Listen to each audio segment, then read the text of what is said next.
Good evening. Today is April 2nd at 5:30 p.m. This is the Parks and Rec Committee meeting. If we can get a roll call, please, Amber? Mrs. Cooper, Yes. Mr. Martin, Here. Mr. Ghost. Here. 3 present, we have quorum. Thank you. First up on the agenda, I'm looking for a motion to approve the minutes from the March 5th meeting. Motion to approve. I'll second. Motion by Mr. Martin, second by Mr. Ghost. Roll call. Mr. Martin, Yes. Mr. Ghost, Yes. Mrs. Cooper, Yes. 3 yeas, motion passes. Okay. First up on our agenda is a visitor section. Do we have any visitors? No? Okay. We will move on to unfinished business where we are discussing the math walk again, or still. Yeah, it's just a little update. Okay. So Miss Sleeper, she has ordered the first 3 stands for the math walk, and they will be installed on service day, which is May 9th. And she has also been working with the chamber, and they will be having a ribbon cutting on Tuesday, May 13th as well. And she's also still continuing to raise funds for more stands to extend the project as well. But she's got 3 funded. Yes, So it'll be the middle schoolers that will put the stands in on the service day. yes, with the help from our services team. Okay, very cool. Can you refresh my memory on what that is exactly? I may not have been here. So Miss Leeper, she is a math teacher at the Big Walnut Middle School. It's kind of like a storybook trail, but instead the students will be submitting math problems. So like real world, like something like picture of like a math problem in the real world. And there'll be a contest, and they will pick which ones will be featured on these on the stands at GRE. So people can walk around, try to solve the math problems. And they'll change them out every year. Well, that's cool. And they've had, I think Mr. Noblet did a walkthrough, right? Is that right? To help, or Jake did a walkthrough to help where the Yeah, stands were gonna go, and then the material that the stands are has been approved, right? Yes. Yeah, we did a walkthrough with Jake, kind of telling them, giving them guidelines of where the best placement for the stands would be for maintenance purposes. Yeah, so Mr. Ghost, just for your edification, they'll be placed along the trail there in behind GRE. So the precise location, I don't think we've necessarily identified at this point. That still needs to be determined, but it'll be along the trail. So it's meant to be a way to create a little bit more of an interactive experience while you're walking along the trail. Yeah, like kind of out behind the baseball field. right? Yes, yes. So, Sounds good. and as far as we know, the first in the nation math walk. That's what it's called, math walk. A Okay. math walk. Hey, why not? That's the research she said she did. She says she has not found that it's been done elsewhere. So we're going to call it the first in the nation. She's a middle school Big Walnut math teacher. Good. Yeah, kind of neat. It is. All right. And move on to new business. First up, we have the Memorial Day Market, and we have some representatives. So if you folks wouldn't mind coming up to the podium, please, if you could introduce yourself for us and tell us a little bit about your market, what you're looking for. Sorry, I'm David Snodgrass. I'm the president of the Big Walnut Music and Marching Boosters. The Memorial Day Market has been going on for, I think it's 30-something years, except for a couple years out for COVID. It started out more as a flea market, and it's kind of changed into, as times have changed, into a maker's market and vintage market, the food trucks and kids zone. And I'm Laura Snodgrass.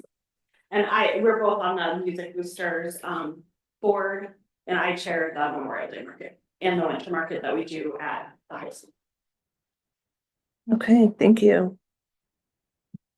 So as far as road closures, we're looking at Granville Street. Yes, just Granville. Okay.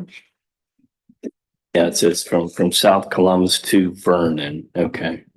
Yeah. That's pretty standard. Pretty standard. Yeah, We're not really looking to change anything this year. I think it's just the official talking to you guys about what we want to do. Yeah,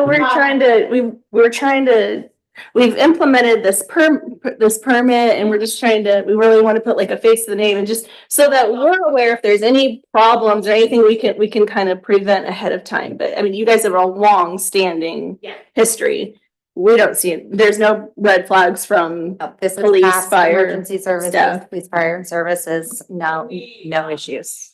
Down that road the night before, so that the food trucks can get in place that can come the night before, and then They go through city inspection Yeah, that health night. inspection in the morning. I Oh, think. in the morning, Yeah, yeah, this morning, to make sure that the trucks themselves pass their inspection. Right. And then we tear it down, so that's usually around like 3:30, we try to shut down the road so they can come in on Sunday. And then we're done by 6 at the latest on Monday. Do you accept donations? We do, but it's totally voluntary, so we have like a recommended $1 per person Okay. donation. Yeah. And then the vendors that are on the square pay us at like an entry fee, which covers our costs primarily.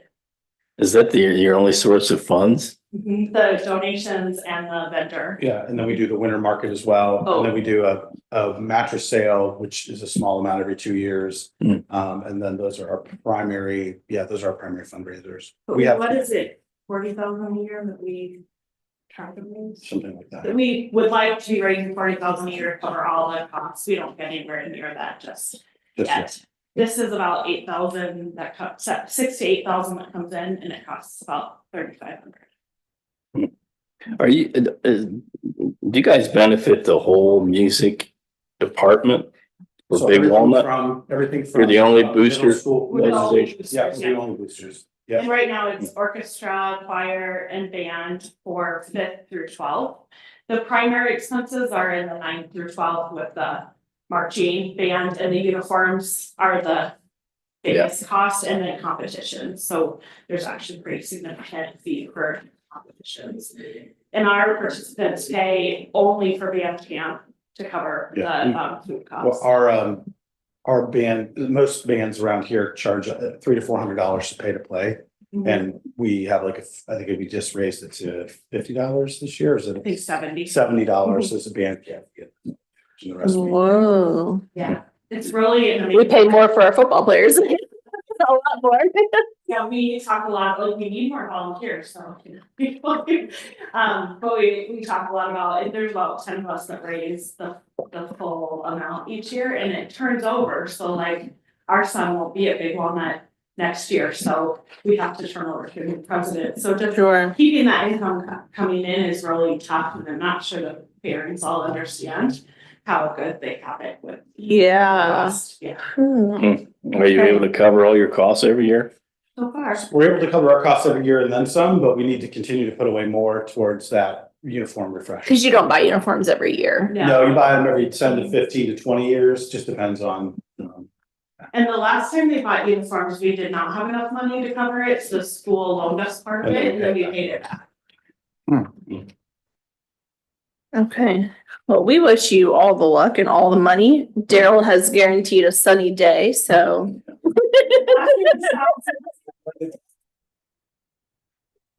So, okay, thank you for. And do you need somebody from our staff to help with the setup as far as the electricity for the food trucks and that kind of thing, or?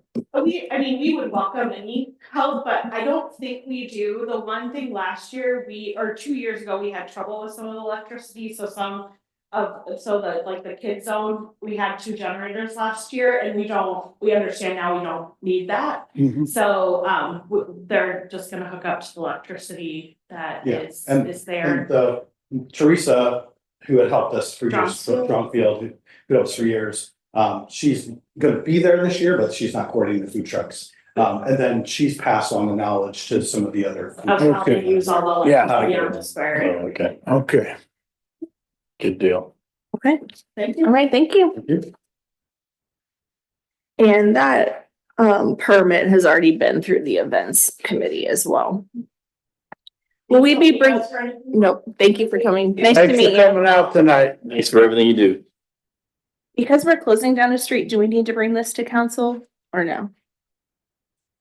That is in our matrix. But what I'm trying to recall is, have we, I don't think we did. yeah, we're working on the matrix again. Let us look at that one more time. I think, There's time. I think let us look at that and we'll get back to you. Okay. Moving on to the Jackson Preston Memorial Fishing Derby. This has come through the events committee and we did have a representative come to that meeting. This is in your packet as well. That is at the reservoir, I see. Yes, and the way they explained it to us is it's going to be like a whole event, but the fishing portion of the event is gonna take place at the reservoir. But they're going to have like food and other things, and all of that is gonna be at the Old Sunbury Christian. So the majority of this event is actually not happening on city property, but the fishing derby part is. Correct? Okay. And they've done this, or they've done something similar to this in the past, and we've obviously had other fishing derbies there. And I think Miss Swain said we have a fish delivery coming. So the fish delivery will happen on May 2nd, so the day before. This is Saturday, May 3rd, right? Okay. Mhm. Stock it up. Yep. Okay. There wasn't anything that stuck out to me for this. Anything for you, Mr. Martin? Okay. And then we have also under new business, we have Evening Street Park Eagle Scout project, which I feel like Alyssa has sort of been talking about this, but it looks like maybe something a little formal has come forward. Yes, so this is his project proposal, and we wanted to bring it before the committee, before we sign off on it. We've been meeting with Maddox, the Eagle Scout. He's leading the project. He will be here at the May meeting to present it. Just a little bit more of a deeper background for it. Basically, the scope of the project includes power washing the concrete tables and benches, as well as the memorial statue of K9 Marco.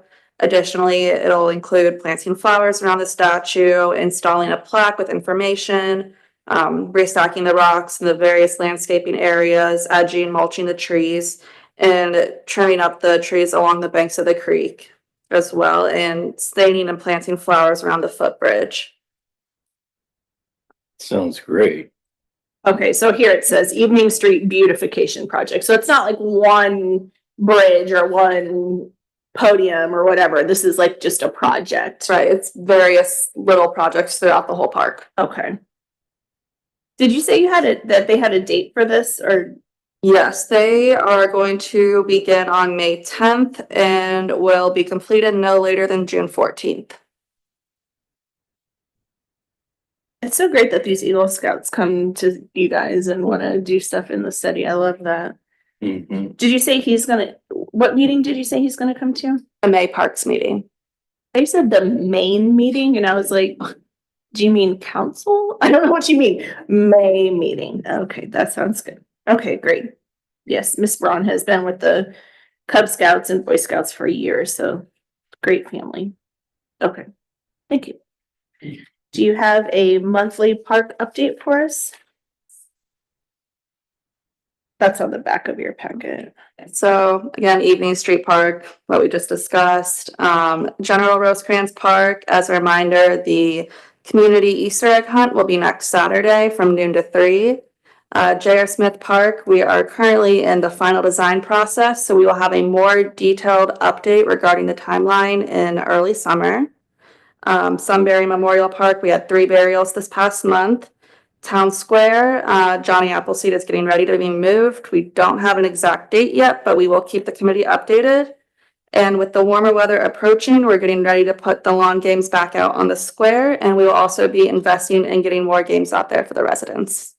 I almost texted Amber the other day. I was at Costco and I saw and it was like Tetris or something. I was like, this is great. I mean, Costco's always like so busy you can't like stop and take a picture, but I was thinking about you. I was like, I don't know how you do Tetris, but that's awesome. Thank you. So when you say that Johnny Appleseed is going to be moved, is he going to be moved somewhere temporarily while the base is fixed? So he's going to be stored? Yeah, yes. So, they'll cut them off at the base. They'll remove the statue itself. They'll take the base down. So I wouldn't say they're restoring the base because we still have a conversation about where to then place Johnny Appleseed, which I guess we should get on the agenda here relatively soon. I mean, it doesn't have to go back in the same location. And I think we kicked around the idea, perhaps moving it over to the Orchard Park. So removing it and then the artist is going to do, I think, something to kind of help preserve the statue. So yeah, there's something going to happen. I don't completely know, but there'll be something kind of happening to the statue while it's out of sight, just to help, again, preserve it. And I can get more details about what that really means, and then I'm not sure exactly at this point how long it takes to kind of reposition it. So as we had talked about, one option, or maybe the option, is a concrete base, then a wooden base, I guess, basically to set it back on top of, but that base wouldn't be flush with the ground. Again, it would be above the ground so as to allow the water to wash away and not cause the kind of deterioration that you see over here.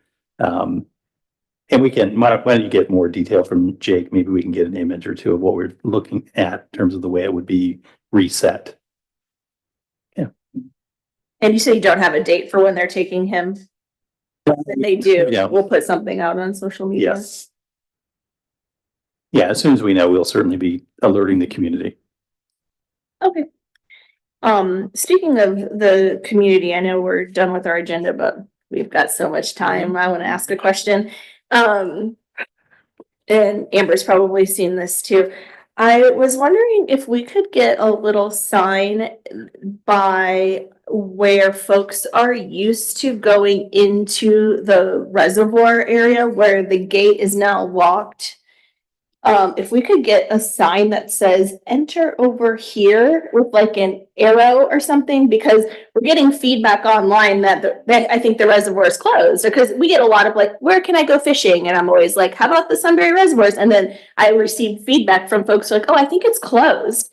And so I went up there the other day and I was like trying to imagine, I was coming from the perspective of somebody who doesn't know. And I'm like, okay, if I've not been here in 2 years and this is how I always go and it's locked, it probably does look closed. So I was thinking maybe we could get something that says just like an arrow or something like that. Park entrance. Yeah, or park, yeah. I know we're working on that, like long-term, like a nice reservoir park sign, when we do signs for the whole city, but maybe just a temporary sign that's just like open parking over here. And another feedback that I saw too was that and I don't know if this might be a Carla question, but the reservoirs are very low. And so I was just wondering if you could help explain that to me, like, why are they so low? And can we affect that? Or is it just like, it's not been raining, or? Yeah, wait until the next few days. There you go. Pick 'em up. When we get a fish delivery, will they deliver us some water? So what happened is last year we lowered the levels of both reservoirs in order to make improvements for an ODNR hazard mitigation program. In other words, if there was a disaster and we needed to quickly drain the reservoirs, we had to put in a new pumping system and a new set of drains and new piping to do that. So it was lowered to be able to do that, and was also lowered so they cut another notch in the concrete structures that are in there so that the water doesn't get quite as high. Now, we're not up to the notch yet, but it was meant to be lowered below that level so they could cut it out. What happened then is that when they opened up the valves to release the water so that they could lower the level to do the work on it, what they found is that the lever got stuck and they couldn't get it completely shut. And then it continued to drain until they were ultimately able to figure out how to get the drain shut again. So it definitely went lower than we wanted it to go. But it is secure. There's no water leaking through the drain itself. And now we're just waiting for, the natural, rains to help bring it back. If you'll remember, it was pretty hot and dry last summer. So a lot of evaporation happened out of the reservoirs as well that just didn't get replenished later in the year, like maybe it might typically have done, but it should be filling itself up naturally at this point. And that's what we need to rely on is nature to fill it back up. I mean, I know it's up, I can tell, because I've been out to look at it a few times. I mean, just to kind of keep an eye on the dock, particularly over the winter, just to see that it wasn't, banging up against the rocks or anything like that. I mean, it is definitely floating, and it's floating at a higher level than when we put it in last year. So it's filling back up. It's a slow process. Okay, You do. just wanted to make sure I understood that, because so that the right answer can get out there instead Yeah. of rumors. So, okay. Anything else from the committee? Mr. Martin, I know you look like you have something to say. We used to pump water out of the creek into the reservoir. We can't do that anymore. I knew you were gonna ask me that, Dave. So, Daryl, we used to, you talking about when we had a water plant? Yeah. Yeah, okay. I was gonna say, because Late I have 1800s? It was just a few years ago. the early 2000s, which is more than a few years ago now at this point. Yeah, so there's a system there that used to basically the Lowhead Dam. We've talked a little bit about that. And a pump station down near the creek that was active in terms of refilling the water for the purposes of or Sunbury's water system. When we sold that to Delco, we basically abandoned the pumps. We haven't done a lot to the Lowhead Dam. We've done a little bit, I think, to try to maintain them, but not a whole lot yet. So it doesn't function. So you couldn't just turn it on and have it start to fill the reservoir. I mean, we'd have to do some pretty serious investigation to make sure that the pipes aren't leaking. And like I said, we'd also probably have to do more to get the pump station working properly. And we just, we're not going to make that investment because we'd make the investment for a water plant, but for purposes of a fishing hole, I mean, that's not really been a priority for us. I do know that Mr. Bream has said that historically, many years ago, when there's a very, very severe drought, that they have pumped water directly from the creek over land up into the reservoir. And that question has been asked a couple of times, but we certainly have not investigated doing that. If I remember right, and there are times when I don't remember right. Mhm. But there have been times when we've had BST&G actually go out there and pump water from the creek into the reservoirs. So, because they wanted to try out their new truck or they had maintenance done on their truck and they need to get some practice with it and that kind of stuff. And so we had a combination kind of thing. And they would actually go out there with their truck and pump water up into the reservoirs. So We can ask them if they have a training, need. I mean, that's not a bad idea. They have reached out to us in the past for other training purposes, and we have assisted BST&G, but they've never asked, at least in the time I've been here and the time that Steve Piles before me. Steve never indicated that that kind of training was done during that period of time. So, well, and as low as a rainfall has been this year. Yeah. The creek might not have very much water running out. I don't know. I haven't been by it lately, but I don't, it might be down. there's a fair amount of water running through that creek at the moment, but that's a good question. I don't know if BST&G is going elsewhere for that type of training or not. So we'll reach out. That's a good question. Okay.